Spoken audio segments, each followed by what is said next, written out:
Book 43 மற்றும் pen 35 எனில் copy எனக்கு எவ்வளவு வரும் கேட்கிறாங்க. ஓகேவா? சோ பார்க்கலாம் புக்கு. ஓகேவா? எவ்வளவு வருமா?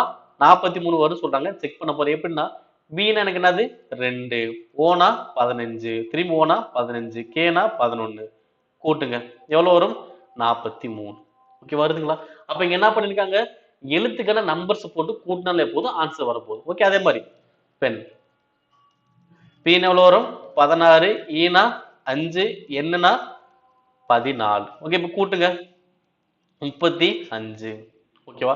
அப்ப இங்கேயே வரும். இங்க என்ன பண்றாங்க? எழுத்துக்கு நம்பர்ஸ் போறாங்க, கூட்டி போறாங்க. அதே மாதிரி இப்ப காப்பி. ஓகேவா? சீனா எவ்வளோ? 3, ஓனா 15, பீனா 16, ஒய்னா 25. இப்ப கூட்டுங்க. 25, 15 கூட்டினா 40, 56, 59. ஸோ ஆன்சர் எவ்வளோ? 59. Option C. ஓகேவா? ஸோ முன்னாடி இது சொல்றதுதான் எழுத்துக்கான நம்பர்ஸும் நம்பர்ஸ்க்கான எழுத்து தெரிஞ்சு வச்சுட்டாலே போதும். இந்த மாதிரி கொஸ்டின்ஸ் கேட்டாங்கன்னா மிஸ்டேக் இல்லாம 100% ஆன்சர் பண்ண முடியும்.